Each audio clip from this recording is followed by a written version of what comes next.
31 जुलाई 2025 हमारे साथी शिक्षकों के द्वारा एक बड़ा आह्वान, दिल्ली चलो का आह्वान। कारण क्या था?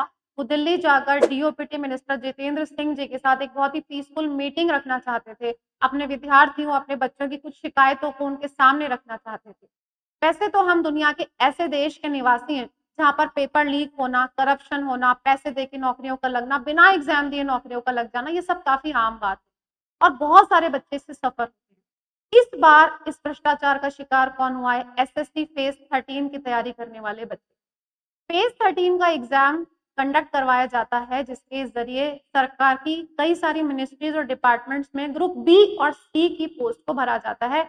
इस साल ये एग्ज़ाम 24 जुलाई से 1 अगस्त के बीच कंडक्ट हुआ था और एग्ज़ाम के पहले ही दिन, पहली ही शिफ्ट में इतने सारी मिसमैनेजमेंट की रिपोर्ट सामने आई और टीचर्स और बच्चों के मन में आक्रोश का भाव जागा। क्यों ना हो, एक टीचर बच्चों के लिए सड़कों पर क्यों नहीं उतरेगा? क्योंकि एक टीचर बहुत अच्छे से जानता है कि बच्चा किस तरह से अपने सपनों को पूरा करने के लिए मेहनत करता है।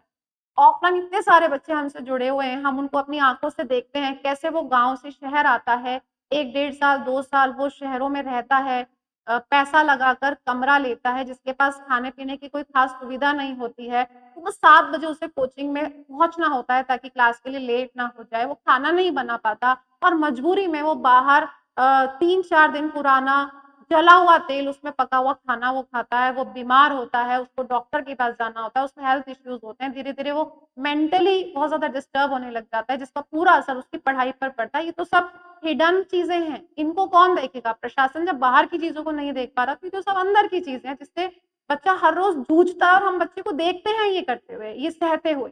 हम अपनी आँखों से देखते हैं, बच्चा हॉस्टल का गंदा खाना खाता है और ये सब वो कर क्यों रहा है सोचिए।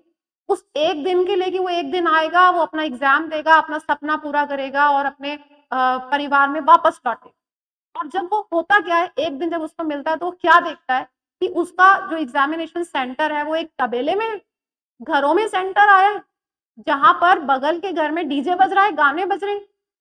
कैसे एक बच्चा इतने शोर-शराबे में एग्ज़ाम देगा?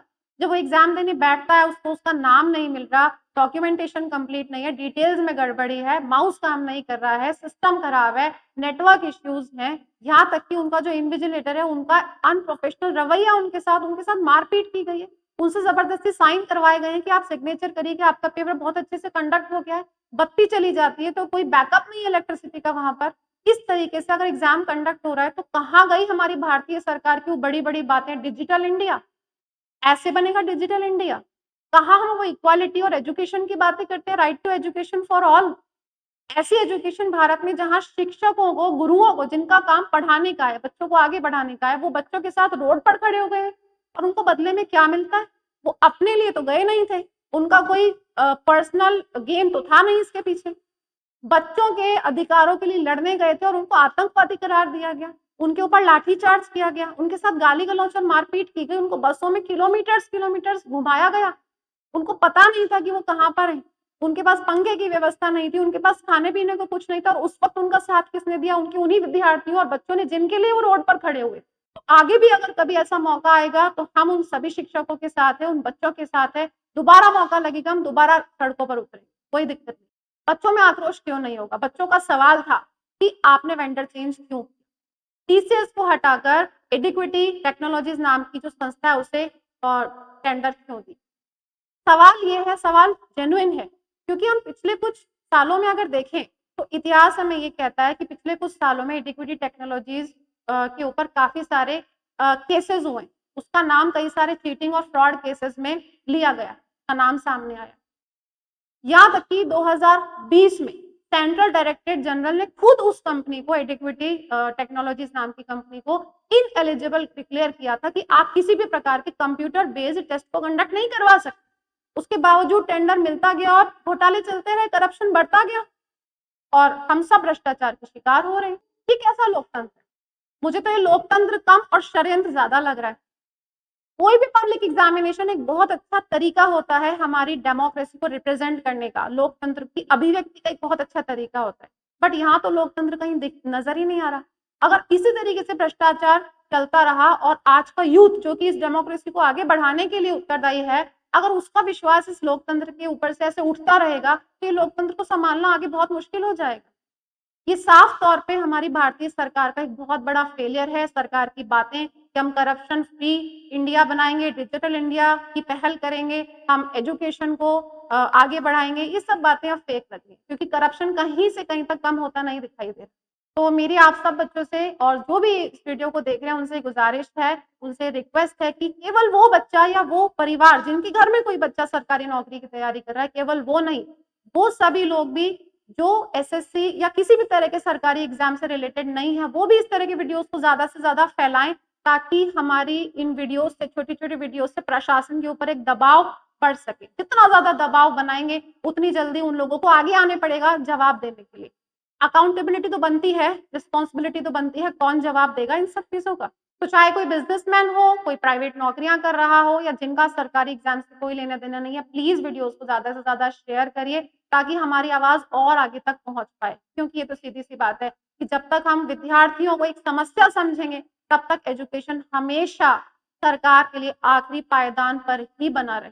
अब बात आती है कि बच्चों का माइंडसेट क्या चल रहा है। जब मैं बच्चों से मिल रही हूँ तो बच्चे हो गए हैं थोड़े से कम्प्लेसेंट। उनका सारा दिमाग, सारा फ़ोकस जो है वो इस प्रोटेस्ट पर चला गया है, जो कि उतना सही नहीं। आप लोगों के लिए है, आप लोगों को ध्यान देना चाहिए, सारी इन्फॉर्मेशन और फैक्ट्स को इकट्ठा करना चाहिए, दैट्स अ डिफरेंट थिंग।